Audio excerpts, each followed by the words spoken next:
एक ओंकार सतनाम सतनाम करता पुरख करता पुरख निर्भव निर्भव निर्वैर निर्वैर अकाल मूरत अकाल मूरत अजूनी सैभं अजूनी सैभं गुर प्रसाद जप गुर प्रसाद जप आद सच आद सच जुगाद सच जुगाद सच है भी सच है भी सच नानक होसी भी सच नानक होसी भी सच नानक होसी भी सच नानक होसी भी सच।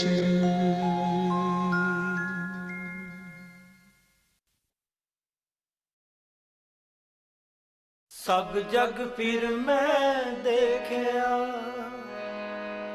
हर इको दाता सब जग फिर मैं देखिया हर इको दाता सब जग फिर मैं देखिया हर इको दाता सब जग फिर मैं देखिया हर इको दाता सब जग फिर मैं देखिया सब जग फिर मैं देखिया हर इको दाता सब जग फिर मैं देखिया हर इको दाता सब जग फिर मैं देखिया हर इको दाता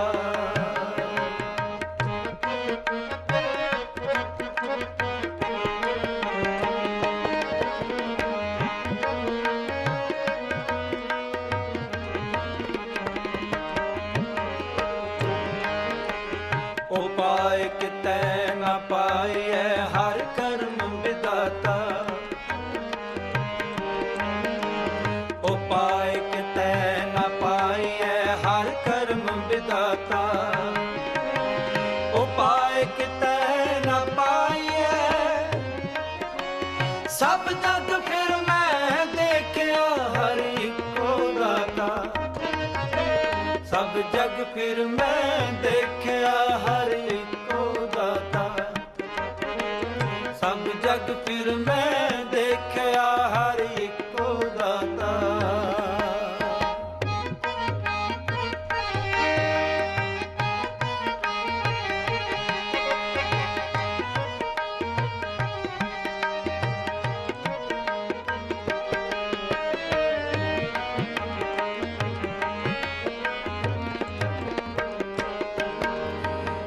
गुर शब्दी हर मन वसै हर सहजे जाता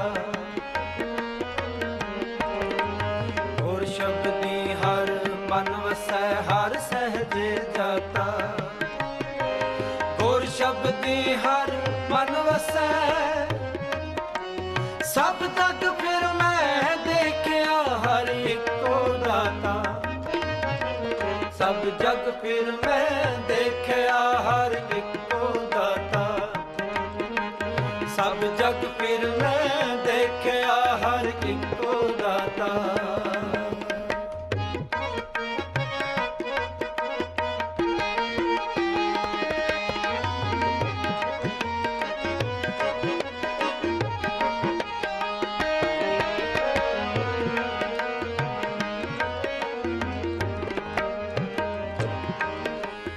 अंदरों कृष्णा अग्न बुझी हर अमृत सरनाता अंदरों कृष्णा अग्न बुझी हर अमृत सरनाता अंदरों कृष्णा अग्न बुझी जी सब जग फिर मैं देखिया हर इको दाता सब जग फिर मैं देखिया हर इको दाता सब जग फिर मैं देखिया हर इको दाता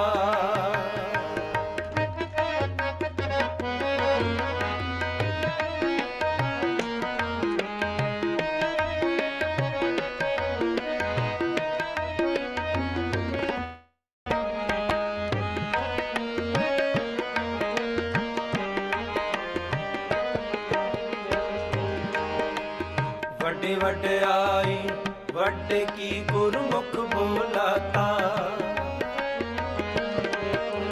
वड्डी वड्याई वड्डे की गुरमुख बोलाता वड्डी वड्याई वड्डे की सब जग फिर मैं देखिया हर इको दाता सब जग फिर मैं देखिया हर इको दाता सब जग फिर मैं देखिया हर इको दाता सब जग फिर मैं देखिया सब जग फिर मैं देखिया हर इको दाता सब जग फिर मैं देखिया हर इको दाता सब जग फिर मैं देखिया हर इको दाता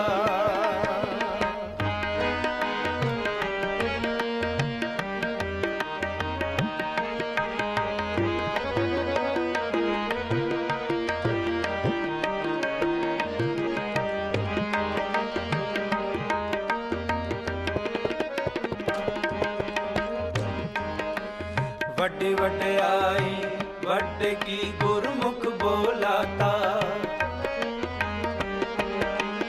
वड्डी वड्याई वड्डे की गुरमुख बोलाता वड्डी वड्याई वड्डे की सब जग फिर मैं देखिया हर इको दाता सब जग फिर मैं देखिया हर इको दाता सब जग फिर मैं देखिया हर इको दाता सब जग फिर मैं देखिया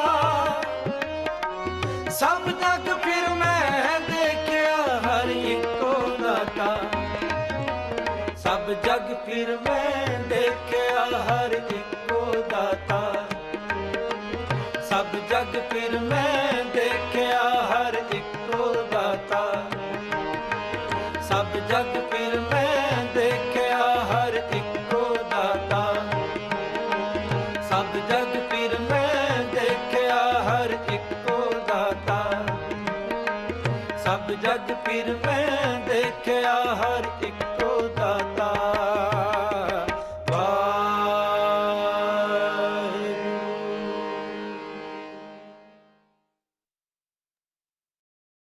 जय गुरु जी।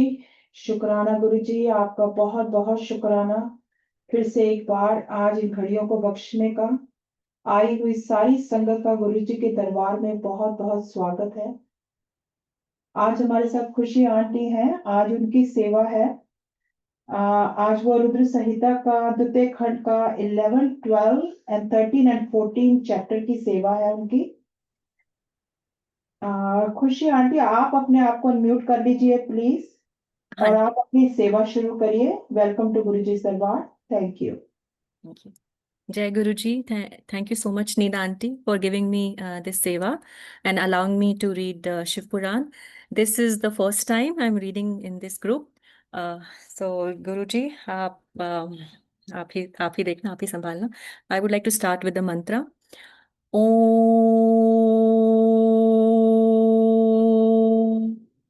Gan Ganpataye Namaha. Om Gan Ganpataye Namaha. Om Gan Ganpataye Namaha. Om Gan Ganpataye Namaha. Om Gan Ganpataye Namaha. Om Gan Ganpataye Namaha. Om Namah Shivaya Shivji Sada Sahai. Om Namah Shivaya Shivji Sada Sahai. Om Namah Shivaya Shivji Sada Sahai. Okay, आज 11वां अध्याय का title दक्ष की तपस्या और देवी शिवा का उन्हें वरदान देना।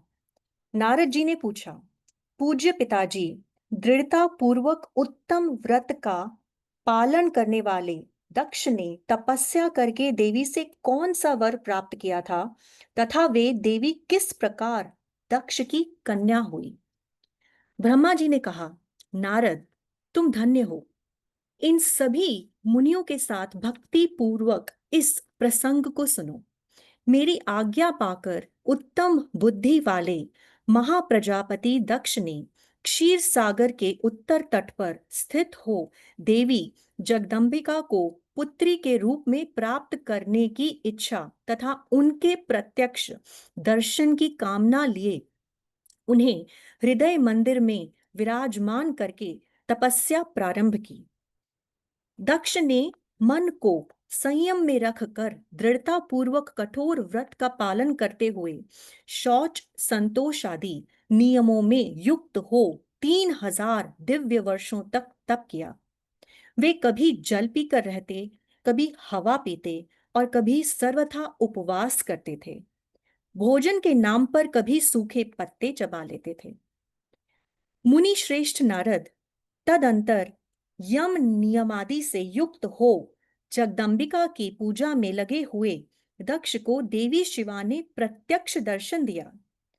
जगन्मयी जगदम्बिका प्रत्यक्ष दर्शन पाकर प्रजापति दक्ष ने अपने आप को कृत माना। वे कालिका देवी सिंह पर आरूढ़ थी।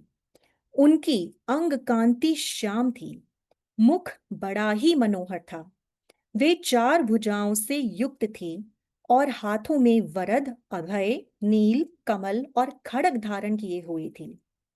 उनकी मूर्ति बड़ी मनोहरिणी थी। नेत्र कुछ कुछ लाल थे। खुले हुए केश बड़े सुंदर दिखाई देते थे।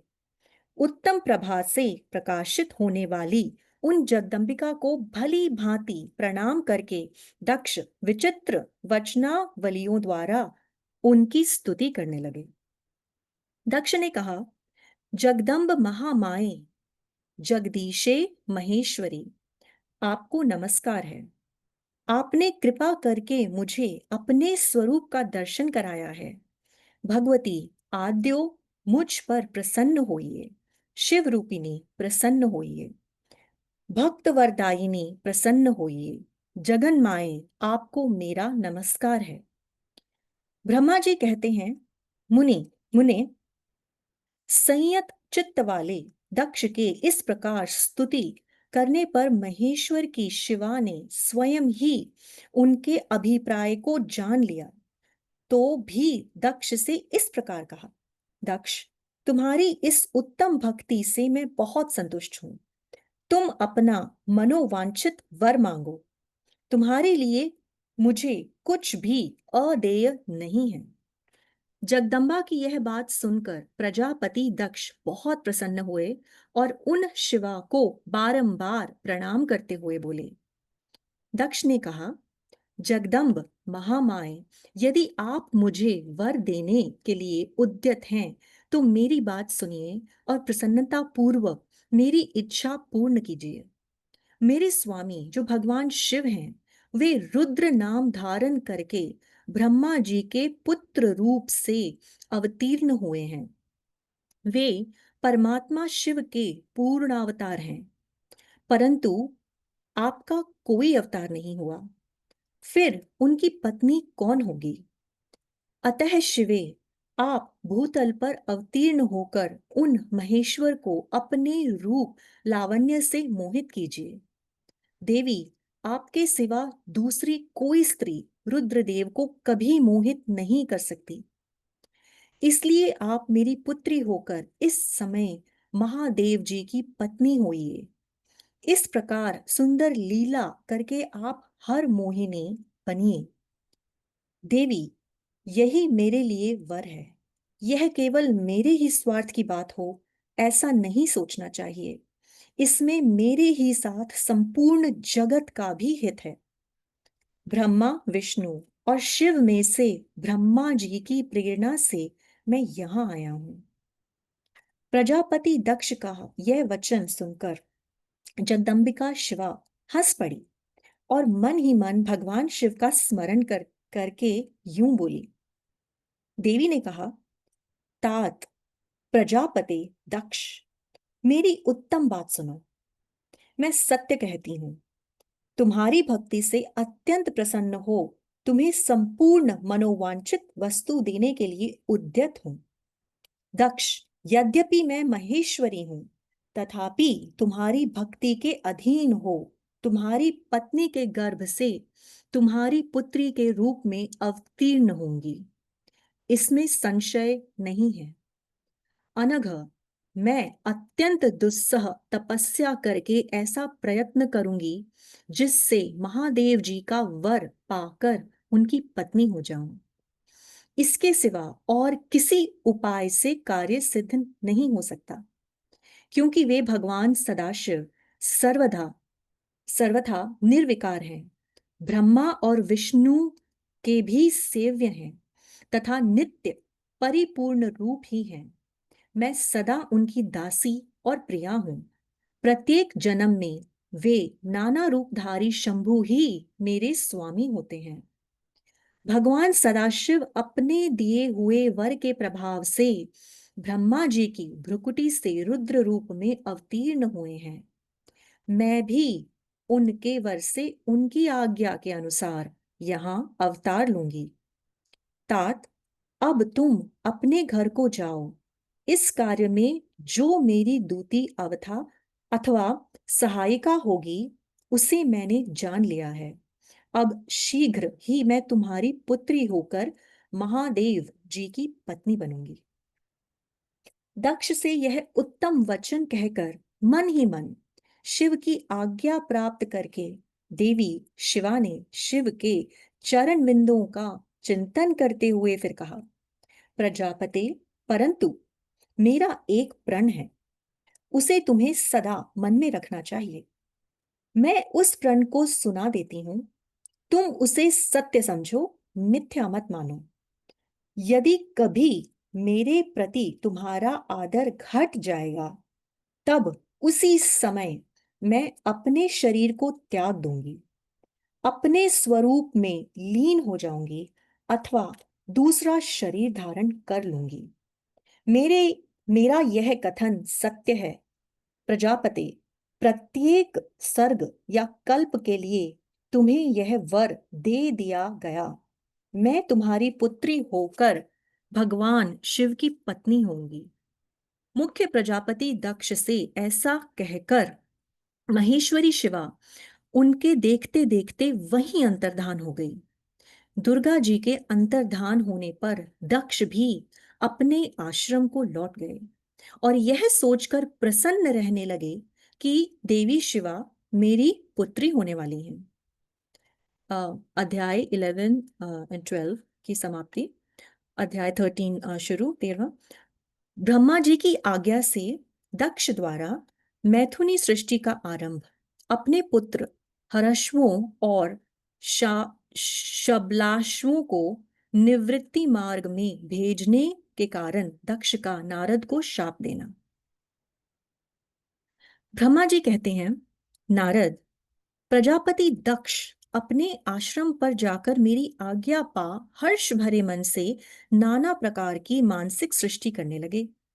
उस प्रजा सृष्टि को बढ़ती हुई ना देख प्रजापति दक्ष ने अपने पिता मुझ ब्रह्मा से कहा।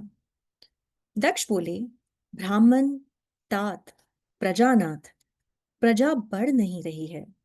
प्रभो, मैंने जितने जीवों की सृष्टि की थी वे सब उतने ही रह गए हैं। प्रजानाथ, मैं क्या करूं? जिस उपाय से ये जीव अपने आप बढ़ने लगे वह मुझे बताइए।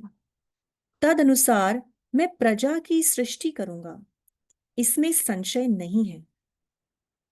ब्रह्मा जी, मैंने कहा, तात प्रजापते दक्ष, मेरी उत्तम बात सुनो और उसके अनुसार कार्य करो। सुर श्रेष्ठ भगवान शिव तुम्हारा कल्याण करेंगे। प्रजेश प्रजापति पंचजन वीरण की जो परम सुंदरी पुत्री असिकनी है, उसे तुम पत्नी रूप से ग्रहण करो। स्त्री के साथ मैथुन धर्म का आश्रय ले तुम पुनः इस प्रजा सर्ग को बढ़ाओ। असिकनी जैसी कामिनी के गर्भ से तुम बहुत सी संतानें उत्पन्न कर सकोगे। तदंतर मैथुन धर्म से प्रजा की उत्पत्ति करने के उद्देश्य से प्रजापति दक्ष ने मेरी आज्ञा के अनुसार वीरन प्रजापति की पुत्री के साथ विवाह किया। अपनी पत्नी वीरणी के गर्भ से प्रजापति दक्ष ने 10,000 पुत्र उत्पन्न किए जो हर्यश्व कहलाए।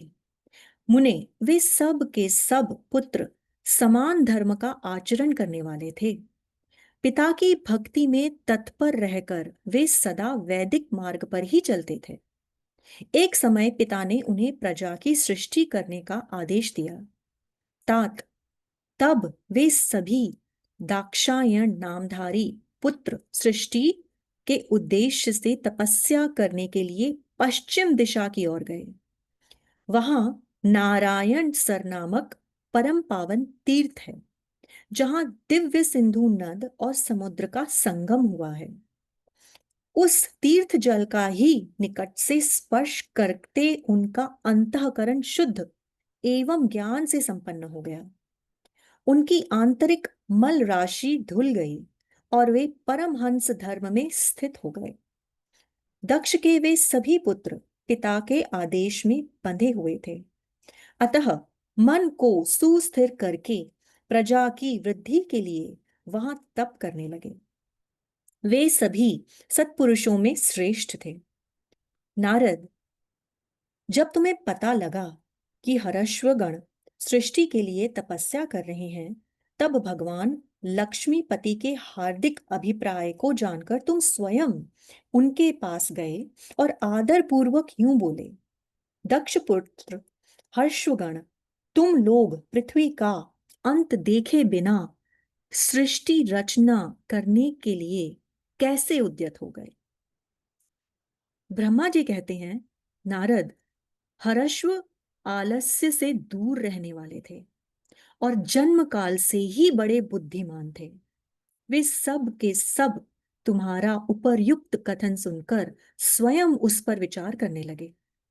उन्होंने यह विचार किया कि जो उत्तम शास्त्र रूपी पिता के निवृत्ति परक आदेश को नहीं समझता, वह केवल रज आदि गुणों पर विश्वास करने वाला पुरुष सृष्टि निर्माण का कार्य कैसे आरंभ कर सकता है। ऐसा निश्चय करके वे उत्तम बुद्धि और एक चित्त वाले दक्ष कुमार नारद को प्रणाम और उनकी परिक्रमा करके ऐसे पथ पर चले गए जहां जाकर कोई वापस नहीं लौटता है। नारद, तुम भगवान शंकर के मन हो और मुने, तुम समस्त लोकों में अकेले विचरा करते हो। तुम्हारे मन में कोई विकार नहीं है, क्योंकि तुम सदा महेश्वर की मनोवृत्ति के अनुसार ही कार्य करते हो। जब बहुत समय बीत गया, तब मेरे पुत्र प्रजापति दक्ष को यह पता लगा कि मेरे सभी पुत्र नारद से शिक्षा पाकर नष्ट हो गए, मेरे हाथ से निकल गए। इससे उन्हें बड़ा दुख हुआ। वे बार बार कहने लगे, उत्तम संतानों का पिता होना शोक का ही स्थान है, क्योंकि श्रेष्ठ पुत्रों के बिछुड़ जाने से पिता को बड़ा कष्ट होता है। शिव की माया से मोहित होने से दक्ष को पुत्र वियोग के कारण बहुत शोक होने लगा। तब मैंने आकर अपने बेटे दक्ष को बड़े प्रेम से समझाया और सांत्वना दी। देव का विधान प्रबल होता है इत्यादि बातें बताकर उनके मन को शांत किया। मेरे सांत्वना देने पर दक्ष पुनः पंच जन कन्या असिकनी के गर्भ से शबलाश्व नाम के 1 सहस्त्र पुत्र उत्पन्न किए। पिता का आदेश पाकर वे पुत्र भी प्रजा सृष्टि के लिए दृढ़ता पूर्वक प्रतिज्ञा पालन का नियम ले उसी स्थान पर गए जहां उनके सिद्धि को प्राप्त हुए बड़े भाई गए थे। नारायण सरोवर के जल का स्पर्श होने मात्र से उनके सारे पाप नष्ट हो गए। अंतःकरण में शुद्धता आ गई और वे उत्तम व्रत के पालक शबलाश ब्रह्म प्रणव का जप करते हुए वहां बड़ी भारी तपस्या करने लगे। उन्हें प्रजा सृष्टि के लिए उद्यत जान तुम पुनः पहले की ही भांति ईश्वरीय गति का स्मरण करते हुए उनके पास गए और वही बात कहने लगे जो उनके भाइयों से पहले कह चुके थे। मुने, तुम्हारा दर्शन अमोघ है, इसलिए तुमने उनको भी भाइयों का ही मार्ग दिखाया। अतएव वे भाइयों के ही पथ पर ऊर्ध्व गति को प्राप्त हुए। उसी समय प्रजापति दक्ष को बहुत से उत्पात दिखाई दिए। इससे मेरे पुत्र दक्ष को बड़ा विस्मय हुआ और वे मन ही मन दुखी हुए। फिर उन्होंने पूर्वव्रत तुम्हारी ही करतूत से अपने पुत्रों का नाश हुआ सुना। इससे उन्हें बड़ा आश्चर्य हुआ। वे पुत्र शोक से मूर्छित हो अत्यंत कष्ट का अनुभव करने लगे। फिर दक्ष ने तुम पर बड़ा क्रोध किया और कहा, यह नारद बड़ा दुष्ट है। देववश उसी समय तुम दक्ष पर अनुग्रह करने के लिए वहां आ पहुंचे। तुम्हें देखते ही शोकावेश से युक्त हुए दक्ष के ओठ रोष से फड़कने लगे। तुम्हें सामने पाकर वे धिक्कारने और निंदा करने लगे। दक्ष ने कहा, ओ नीच, तुमने यह क्या किया?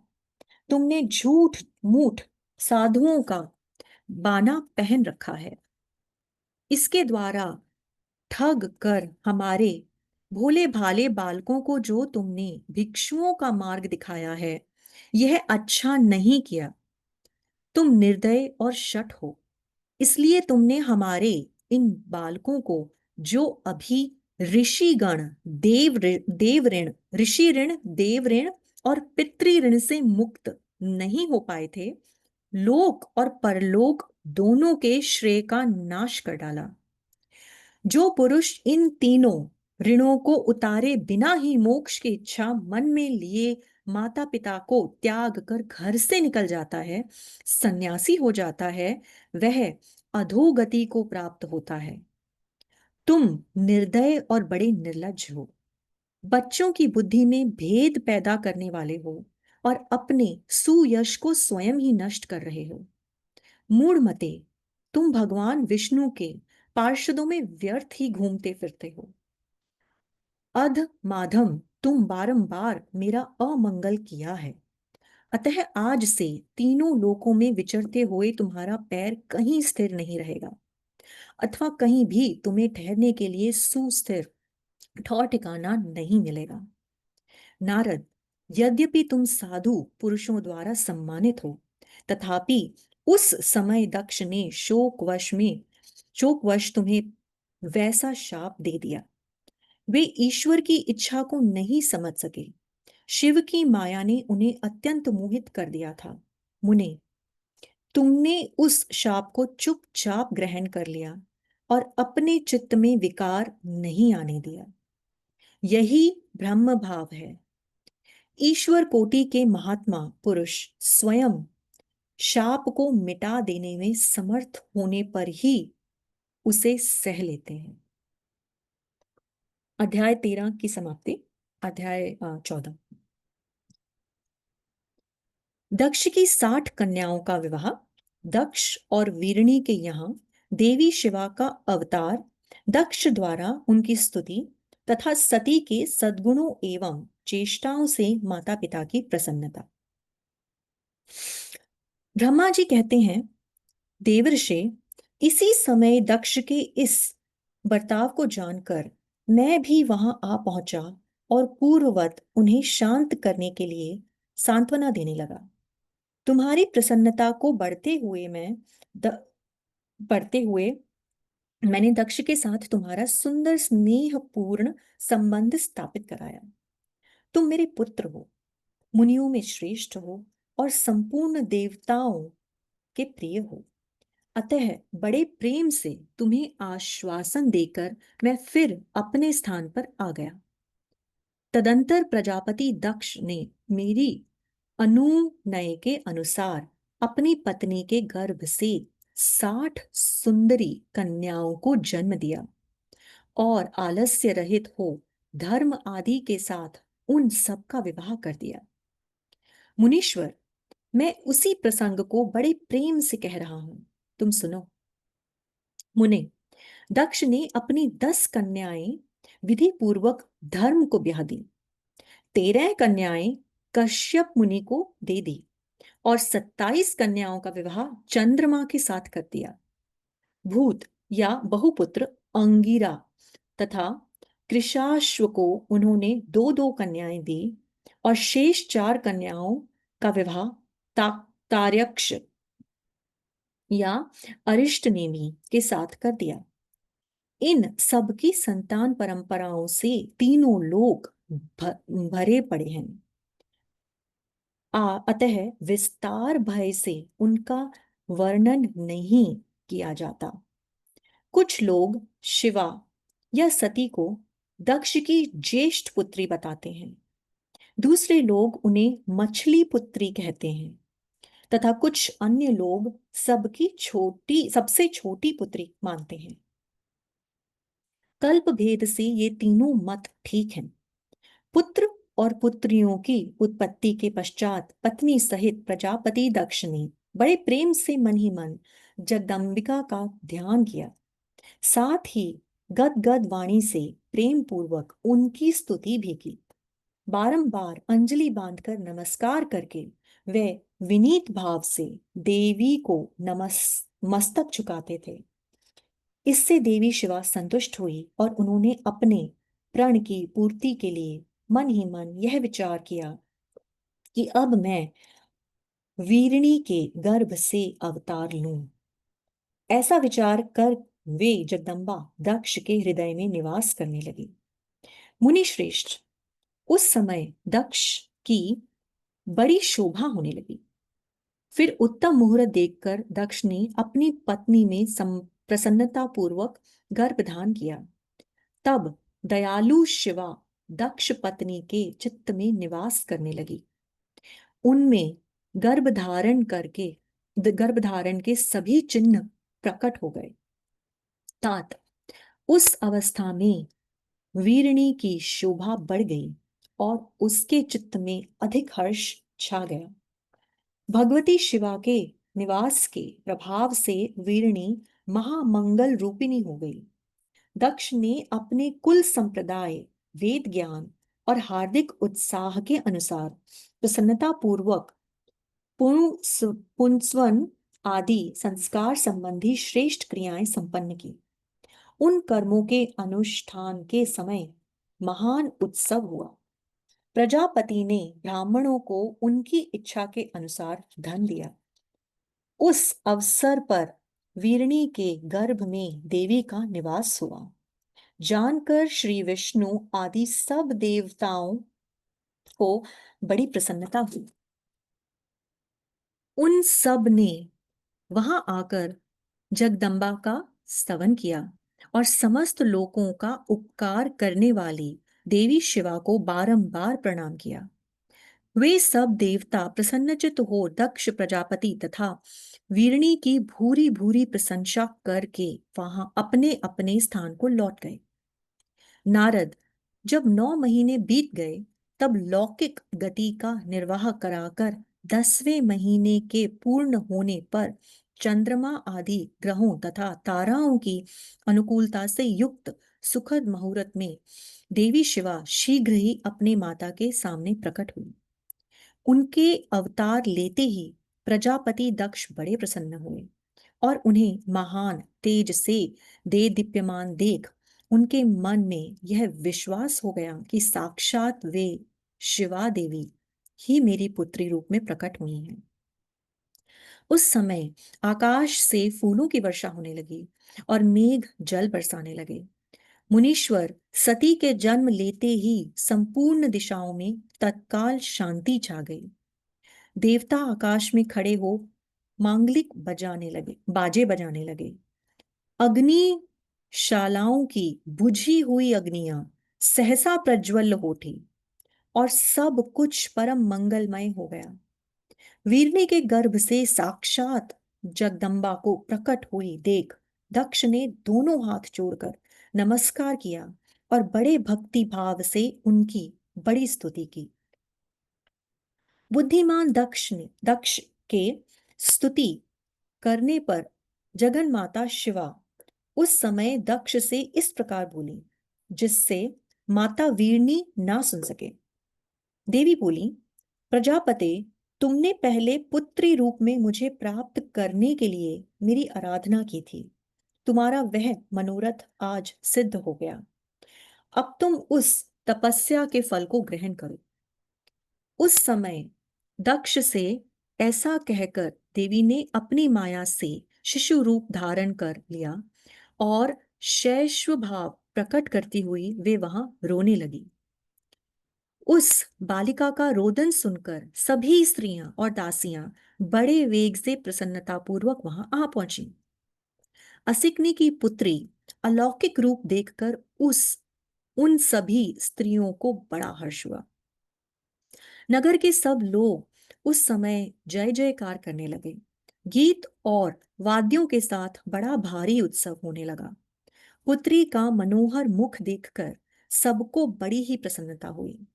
दक्ष ने वैदिक और कुलोचित आचार का विधि पूर्वक अनुष्ठान किया, ब्राह्मणों को दान दिया और दूसरों को भी धन बांटा।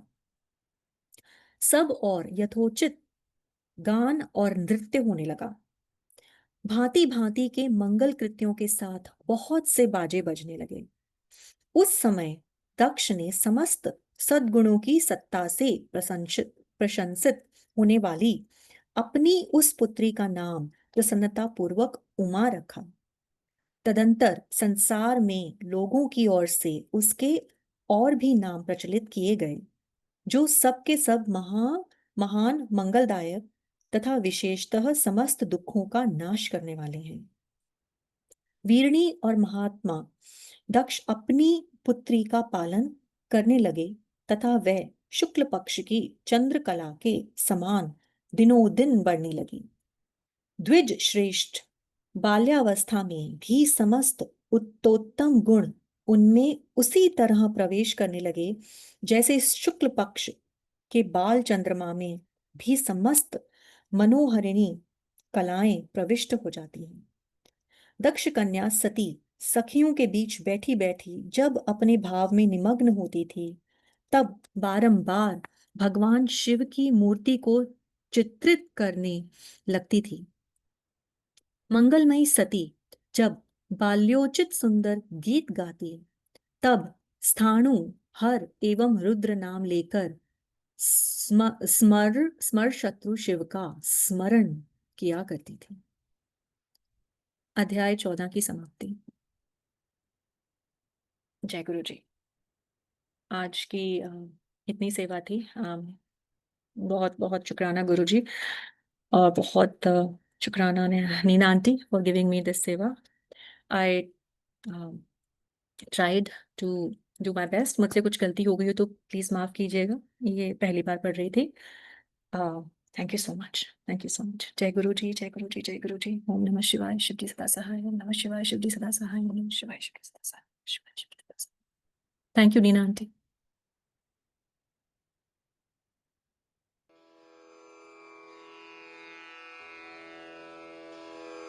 जय गुरु जी की।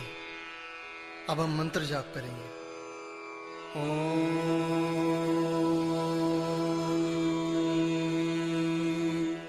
नमः शिवाय। शिव जी सदा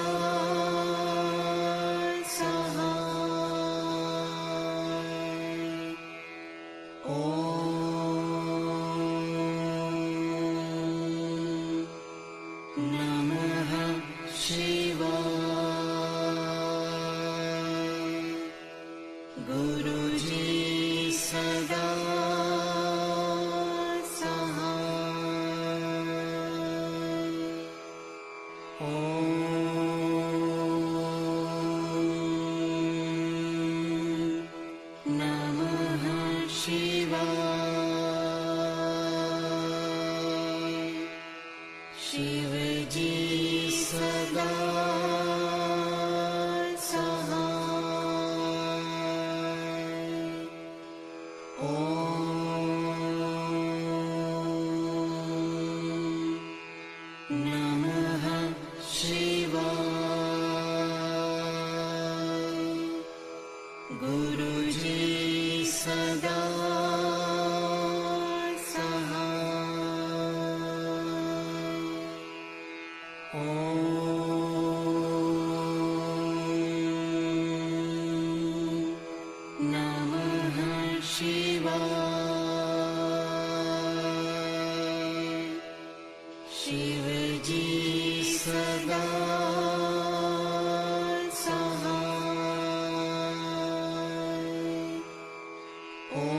गुरुजी सदा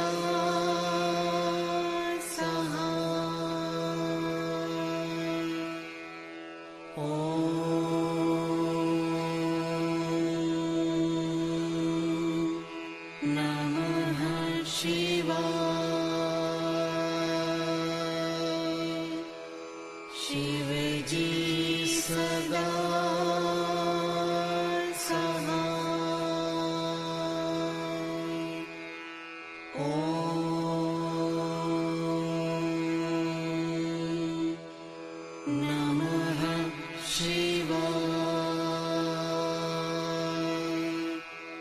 गुरुजी सदा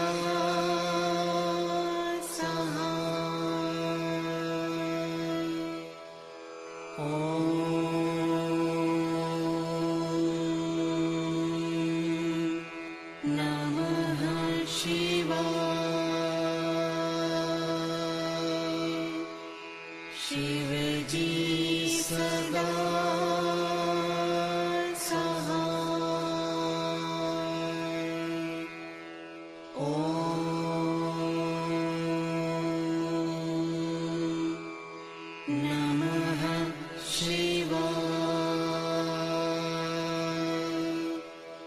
गुरुजी सदा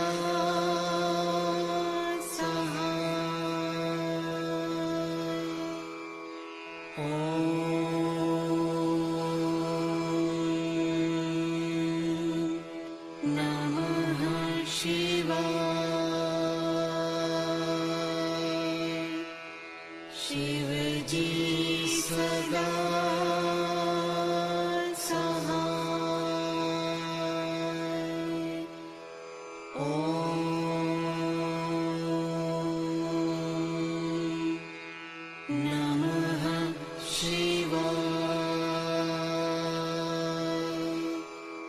गुरुजी सदा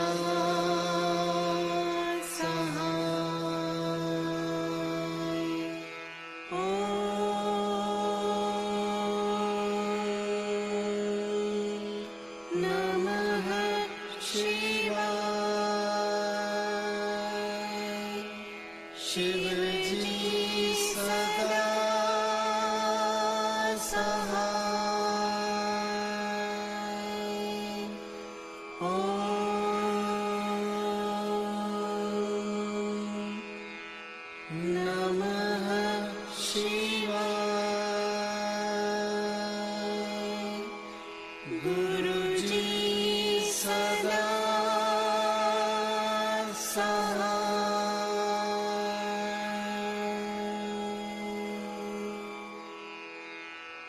जय गुरु जी की।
शिव ओंकारा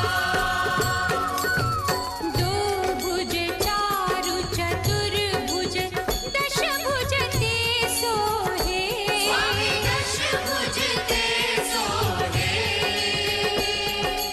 तीनों रूप निरखता तीनों रूप निरखता त्रिभुवन मन मोहे ओम जय शिव ओंकारा यक्षमाला वनमाला मुंडमाला धारी स्वामी मुंडमाला धारी चंदन मृग मद चंदा चंदन मृग मद चंदा भोले शुभकारी ओम जय शिव ओंकारा श्वेतांबर पीतांबर बाघांबर अंगे स्वामी बाघांबर अंगे ब्रह्मादिक सनकादिक ब्रह्मादिक सनकादिक भूतादिक संगे ओम जय शिव ओंकारा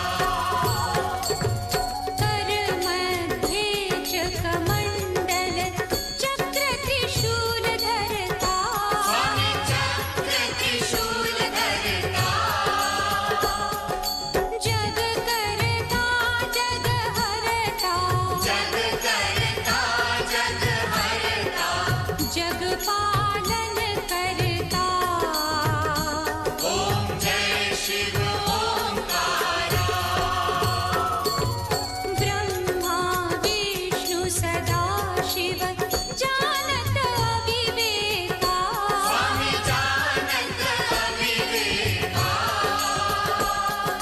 प्रणवाक्षर के मध्य प्रणवाक्षर के मध्य ये तीनों एका ओम जय शिव ओंकारा त्रिगुण स्वामी जी की आरती जो कोई जन गावे स्वामी जो कोई जन गावे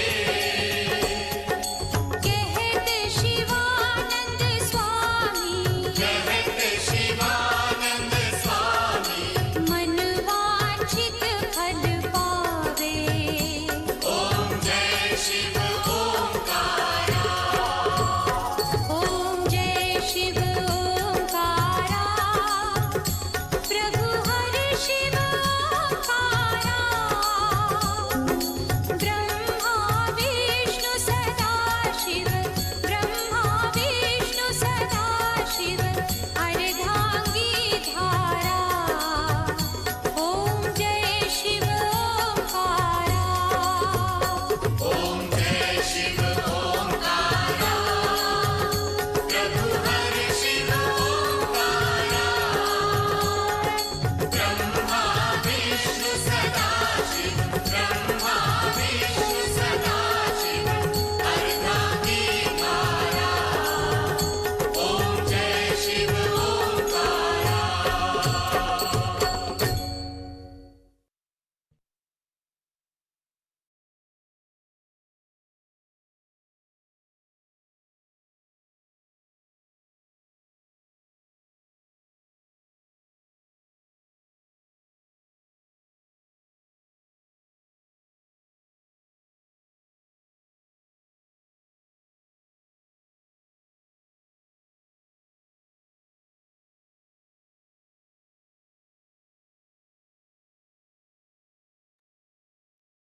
जय गुरु जी। शुक्राना शुक्राना महाराज, बहुत बहुत शुक्राना।